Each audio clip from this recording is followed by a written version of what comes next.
it is with great honor and pride that I introduce to you our speaker for the occasion. She is a 1984 Olympic gold medalist in women's basketball. She is a retired WNBA star who played professional basketball in the United States and in Europe. She is the mother of NBA Golden State Warriors star JaVale McGee, who is playing today at 3:30 in the NBA playoffs. She also has a daughter, Amani Boyette, who is also a WNBA player for the women's national basketball team, the Chicago Sky. She is a woman of great faith who has made her way to the granite capital of the world. Amen. To bring a special message for all of us. Yeah. And I introduce to each of you evangelist, emancipator, Miss Pamela McGee, and let's give her a warm welcome.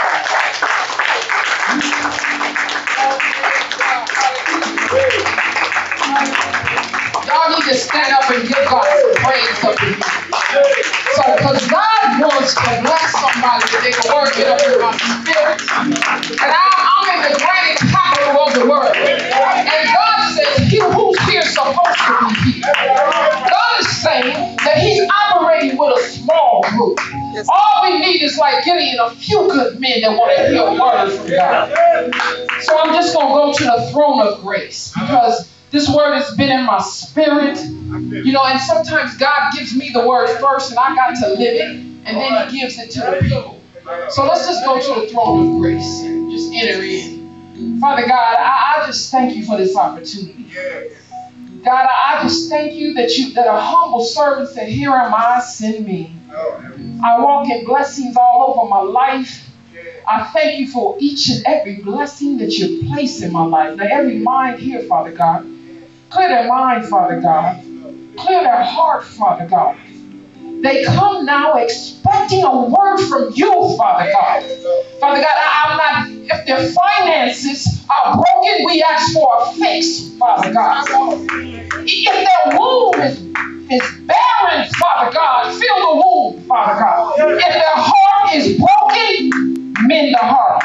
Father God, let this humble servant that come before you, let my words be your words, Father God. Emancipate your people and give them life through this word. In Jesus' most prolific name, we say amen and amen. You may be seated. So I know y'all all sitting back saying, now how did she get down here to the granite capital of the world? Because I know that's what y'all saying. And I'm just got to give my little shout out. First, I got to give a shout out to my spiritual firstborn, Alani Ford. She's my surrogate. And I'm giving a shout out for all them in Facebook. That's my surrogate daughter. She's the oldest at 35. I didn't give birth to her, but sometimes God gives you people to speak into their life. And I'm her spiritual mother. The second I got to give my shout out for number one for the Golden State Warriors. His name is JaVale McGee, the big man in the middle. Shout out to my son. Happy Mother's Day. Your mother sending you blessings to do your work and always represent the platform because you're a blessed man of God. Now, my baby, Amani Boyette, she's married to her husband, Charmy. He's with the Oakland Raiders. He's in training camp. Come on, y'all. I'm a blessed woman of God. So I'm going to give a shout out to my baby, Amani Boyette, who's playing at 6. So y'all really saved me a dilemma. I didn't know if I was going to go to Oakland or I was going to go to Chicago. They play in Minnesota. But I'm blessed. They ain't playing today. Secondly, I just want my son-in-law, I want to give him a shout out. Now, how I got here is because my son, Chris Presley, we always got this running gag. We met at the Brazilian meet and greet. And you know, he got a government job. He's the only 2 black people in the room. So our running gag is always, I'm going to go down and talk to your mama because she did a good job. So that's how I got here. My best friend, Chris Presley, I always say, man, you know, that's just me. As a black female, I'm always celebrating brothers that take care of their children. I'm always selling brothers that's got a good government job. So I came down to just spend Mother's Day with my mama, because I'm an old school mama. Your mama, my mama. That's where we come from. And that's how I got here, because I just want to celebrate Mama Staley, who's been a praying mama, who raised all her children. My mama is gone with the Lord, but he gives me spiritual warriors who stand in the gap. And then my other mom out in LA, Nana, happy Mother's Day. So now I got everybody out. So now let's just go to the throne of grace. God has a word for you today. And I just want to say the Spirit of the Lord is upon me because he has anointed me to preach the gospel to the poor. He has sent me to proclaim liberty to the captives and the recovering of sight to the blind, to set at liberty those who are oppressed, and to proclaim the year of faith. Favor. Yes, Lord. Now, I'm going to give you the scripture, but I just basically want to use a sermon. Now, this is my sermon. I know you're going to preach it, Pastor, because I got Jamal Bryan in Empowerment Temple in Baltimore. But the word resonated on me, and I said, I'm going to preach it just that big difference. Now, I tell y'all, I try not to get caught up in titles. I'm not a pastor. I'm not a preacher. I'm not an evangelist. I'm an emancipator.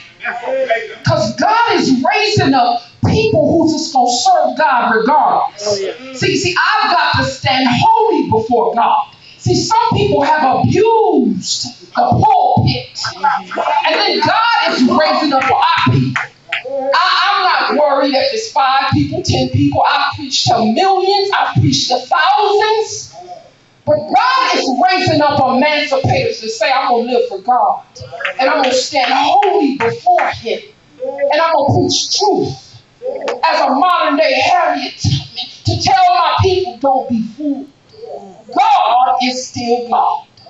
So I can't speak for other people, but I can only speak what God called me to do. Now in our movement, there were 2 types of people. I was a single mother that raised 2 kids by myself, and both of them get checks. God only birthed 2, but both of them got checks. And both of them went to school on a scholarship. That's a blessed woman of God. So I'm just here to tell you that God is raising up modern day Harriet Tubmans to say that we got to fight for what's ours. Now, I want to let you know that there was 2 movements in our culture. There was Martin that said, turn the other cheek. All right, Martin, I'm fine with you. And then there was Malcolm that said, by any means necessary, we will defend ourselves. I'm just here to tell you that's who I am. I'm an emancipator. Come on. I got a 12 gauge in my house, right? Come on, in my house, Virginia is a stand your ground office. I will shoot and ask questions later. You might as well understand that. I was a single mother that raised children on my own, played ball with brothers, whoever, and I said, you coming my way, I'm going to feed my children. And I'm telling you, sisters, we got to rise up and take over our households. We can no longer be dealing with separatism. God is not worried about what church you go to, your theology, the color of your skin. God is calling saved folks that's going to stand for righteousness. He's not worried about alternative facts, alternative truth. He's worried about the word of God. The word of God. And we can no longer be fooled. We're going to have to stand holy and take control of our households. And so I'm here to bring you a word. And I'm going to take you to the scripture. If you got your word, I want you to go with me. And I just want to use the subject, the butterfly effect. Come on, touch your neighbor and touch your neighbor on one side. Say the butterfly effect. The butterfly effect. And for a scripture, I'm going to break it down for you. But for a scripture, I just want you to go to Genesis 48, the 12th verse. Now, if you got your word, stand to your feet. And I'm going to read it to you. It's Genesis 48, the 12th verse, and we're going to go to verse 20. And it says, Then Joseph removed them from his knees and bowed himself and his face to the earth. And Joseph took them both, Ephraim in his right hand, towards Israel his left hand, and Manasseh in his left hand, towards his right hand, and brought them near him. And Israel stretched out his right hand and laid it on the head of Ephraim, who was the younger, and his left hand, and the head of Manasseh, crossing his hands, for Manasseh was the firstborn. And he blessed Joseph and said, the God before whom my fathers Abraham and Isaac walked, the God who has been the shepherd all my life. Somebody say all my life. All my life. The angel who has redeemed me from evil, bless the boys. And in them let my name be carried on. And the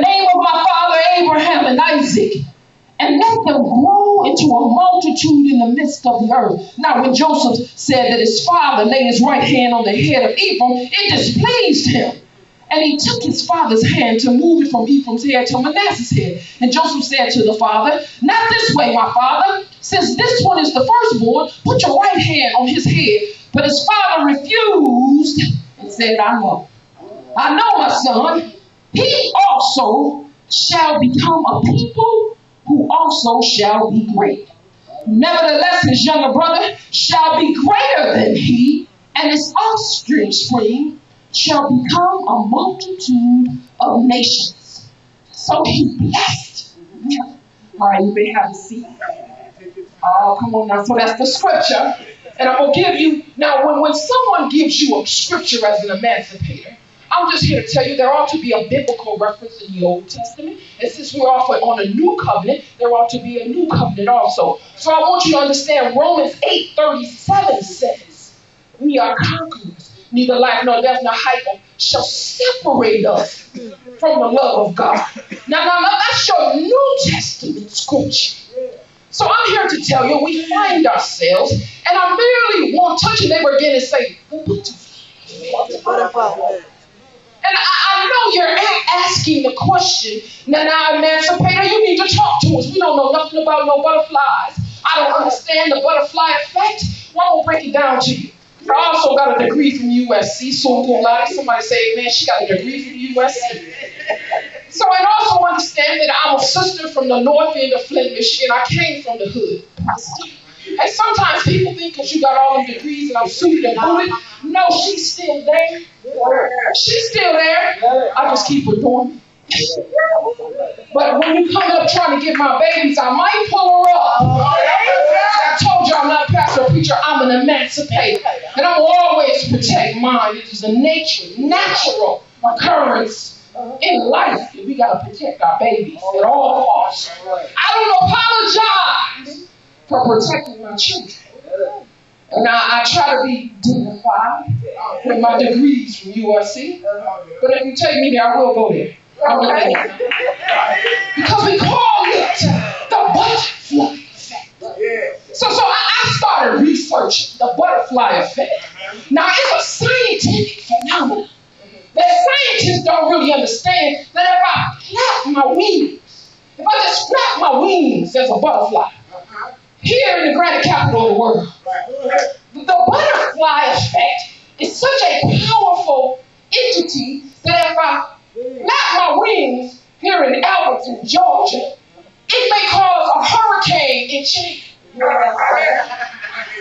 That's what they call it. They call it the butterfly effect.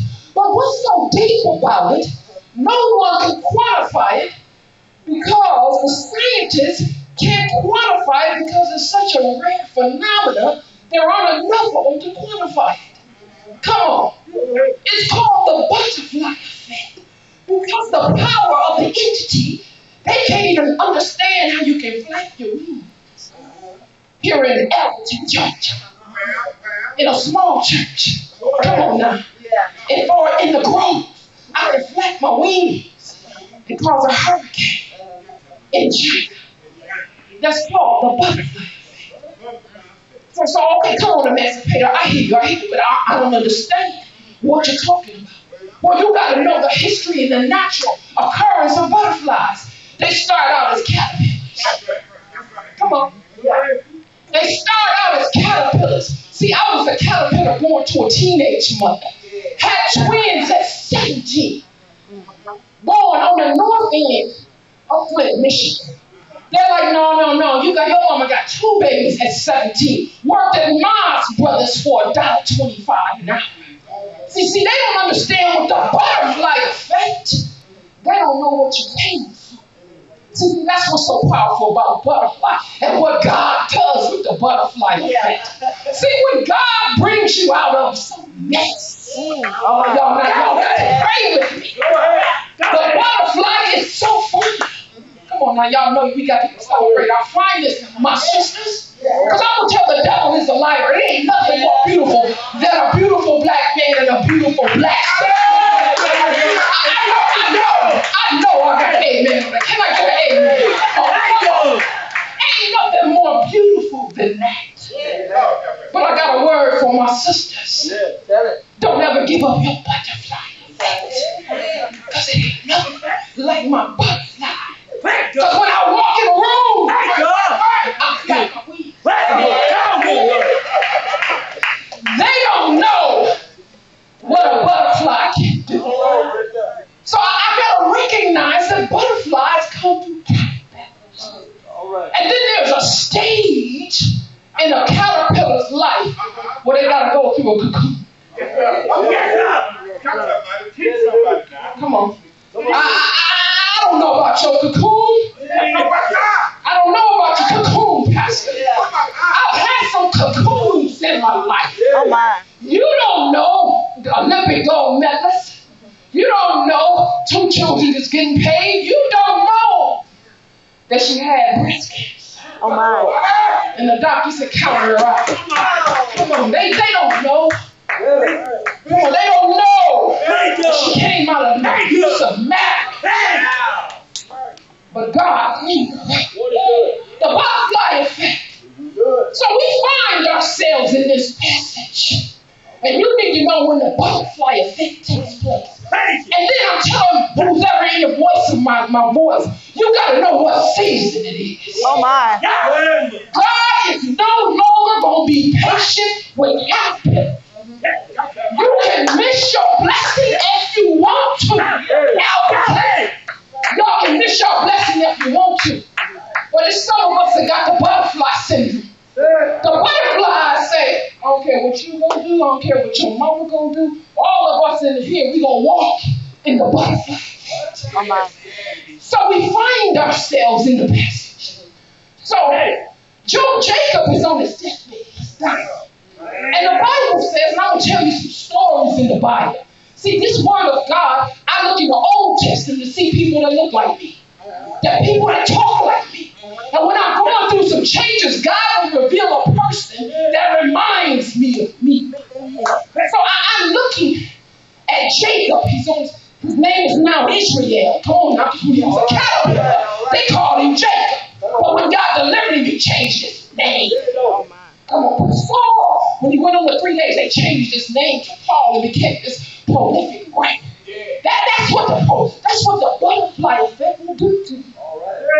So we find ourselves in the passage, and you can go home and study one of the most powerful stories, the stories of Joseph. And so his father finally found his son. After all these years of praying, he actually thought his son was dead. And Joseph, who says to him, bring me my grandchildren. And I just want you to know there's a tradition in this thing. And so he goes to him, and his father is on his deathbed. And I say, when you're on your deathbed, you start praying back your life. Come on, you start praying back your life. You start looking where you came from, what you started from. And I call it the humility of a caterpillar. Because see, Joseph had 2 sons. The first one is named Manasseh, and Manasseh basically said, I'm so blessed that God blessed me and he made me forget my iniquity. Come on, that's what the word means. You can do the historical theological reference. And then he named his son Ephraim, the second one, to say, God has been so good to me. He blessed me in spite of my affliction. So we find ourselves in this story. And he says, bring me my grandsons. I want to bless them. And they're at his deathbed. And then he does this. Come on, my sister. Come on right here. I want you to hold my mic for you because I'm going to show you what he did. Come on, I want you to hold my mic. Hold it right there. Just keep it on. So he goes to them and they're on his deathbed. And he literally crosses his hands. He got the firstborn is here. He got the second here and the firstborn here. Now, tradition was you take your right hand and you go like this. But he made a special consideration. All right. What he did was he crossed his hands. He crossed his hands and gave the blessing to Ephraim. So, hold it one more time. So he crossed his hands and he did it like this. Because he said, and Joseph said, no, Father, you're messing up the blessing and tradition. That ain't how we do it. He said, you're messing up the tradition and the blessing. And his father says, I know. But he says, but that one too shall be blessed. And he crosses his hand. So I'm just telling you, you got to do the butterfly effect.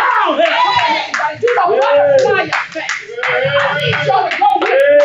Just say the butterfly effect. Thank you, my sister. So I'm here to tell you that when you got the butterfly effect, it has been years of tradition. But God saw fit at this particular moment. He looks at Ephraim. Now, Ephraim ain't the firstborn. He ain't the one that got all the degrees. He ain't the most handsome. He's the one that God says, I'm going to bless you anyhow.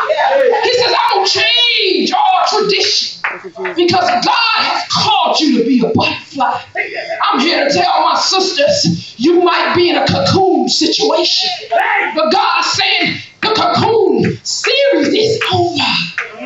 God is saying it's over. You will no longer be in a cocoon. And so we look at Ephraim, and he says, he too shall be great. So I'm asking my sisters, if you've been a caterpillar, God is saying it ain't time for no caterpillars no more. But we've got to learn just like Jesus did. You've got to know what season it is. And so you got to understand. You got to understand, Pastor. Come on, Pastor. Come on over here. God got a word for you. Pastor, the word is, it ain't no more time listening to caterpillars. He told you don't listen to the caterpillars no more. He said you a butterfly and you an eagle.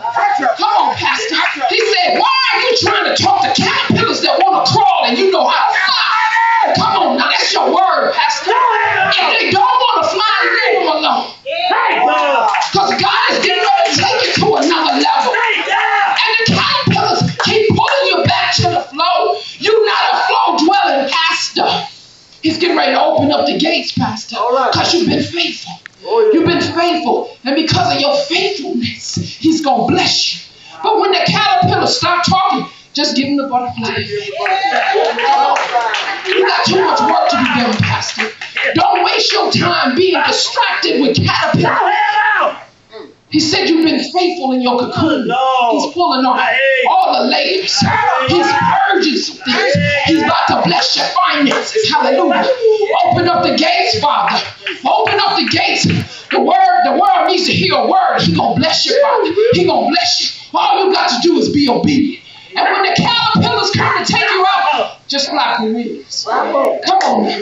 Flap your wings, Pastor. Flap your wings. So I just stopped by to tell you that when God got a blessing with your name on it, don't allow the caterpillars to steal your blessing. I'm telling you, a little girl from Flint, Michigan, that was born to a teenage mother. She said, well, I hear you, Emancipator. But tell me, how does a caterpillar like you become a butterfly? I'm telling you, it's only through the love of Christ. Because no matter what cocoon you in, you got to tell all the caterpillars, I'm not no caterpillar. I'm a butterfly in flat wings. Come on now. And then you got to understand that no matter how caterpillars call your name, they can't understand what it is to walk in the land of milk and honey. I'm not wasting my time on caterpillars no more. Because I know that God got a blessing for everybody that knows how to walk like a butterfly. Oh, I feel you today. God got a word for butterflies. And when you walk in the room, God sees your butterfly. God has a word for butterflies. They say, don't hate on me because I'm blessed. Come on now. I'm here to tell you that when you understand the butterfly effect, can't nobody hold me back. I ain't no caterpillar, because he'll call a sister from Northern Virginia just to come back and say, you blessed my sister. You a butterfly. Come on, my sister. God is saying, you a butterfly. He's saying you a butterfly. Walk in your butterfly. Come on, my sister. You're a butterfly. You're a butterfly. And I'm here to tell you that when God's got a word for you, don't allow the caterpillars. I look at Caleb, when Caleb and Joshua were going into the promised land. Caleb told the people, shut up. Shut up. You're not going to talk me out of a blessing. So I'm here to tell you. I'm here to tell you, Albert. You're at the grove. You're at a place where you're anointed. Where God is going to speak a word in your life. And when the caterpillars try to devour you, tell them it's the butterfly effect. You won't understand.